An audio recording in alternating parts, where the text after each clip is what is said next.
Hello everyone. Today we're going to discuss the DBT skill, emotional regulation. The purpose of this particular skill is to gain better control over our emotions.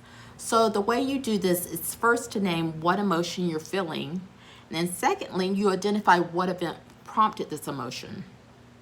Third, you begin to explore what thoughts you're having about what has occurred, and this is called interpreting the event. Fourth, you acknowledge what biological changes and actions you're noticing within yourself. Like, are you unable to stop crying? Are you clenching certain parts of your body?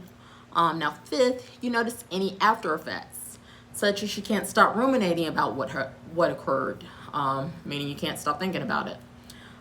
So to give you an example of this, let's say you work for a company that said all employees can work remotely from now on because the company finds that it would be most cost effective for the company. But suddenly, let's say they changed their minds and say they want all employees to be back in the office on Monday. Well, first you want to name your emotion. So let's say your emotion is anger. Now, second, you identify what event prompted this emotion, which would be the company you work for has suddenly changed its original stance on working remotely, and suddenly you have to go back into the office. Third, you would want to explore your thoughts. So your thoughts are, maybe it's not fair, I don't have childcare set up, and I can't get my son into another daycare at the last minute. Fourth, you acknowledge your biological reactions to this event. You notice you're getting a headache, tightness in your neck. And then fifth, the after effects of the situation. You can't stop thinking about it. So this is how you begin with processing your emotions. So where do you go from here? Well, first things you want to do is first you want to check the facts and decide if this is a justifiable emotion. So since your employer really did put you in a bind, we can definitely say this anger would be justifiable. So the next step is to begin problem solving. So first you would identify your objective, which would be the immediate objective that you need to solve the problem, which would be finding childcare.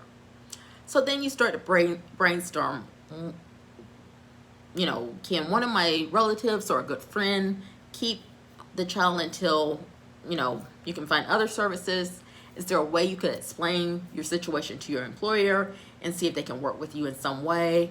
And then you would choose a solution you think that might work best and do a pros and cons list of making that choice. So then you would want to try out the solution, and if it worked great, then great.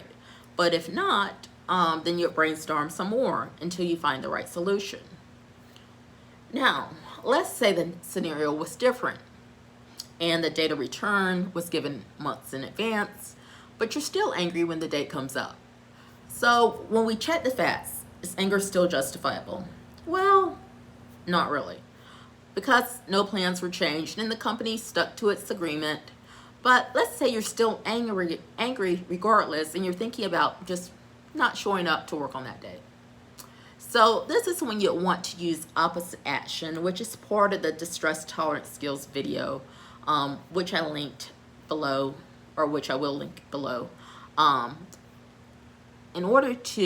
would do this in order to bring yourself back into wise mind, which is discussed in the mindfulness video, which I'll also link in the description. So how would you use opposite action in this scenario? So you could use your anger to engage in some kind of physical activity so that perhaps to let some of that stress out. So maybe you would clean out your car and put a nice air freshener in there, so at least you would have a nice clean car to return to the office. Or you could do some intense housework depending on how much anger you're feeling. This could be a great time to do a more intense cleaning since you have all this adrenaline on the inside. Now, there's a lot of information on how to regulate emotions, but believe it or not, there's a lot more to it.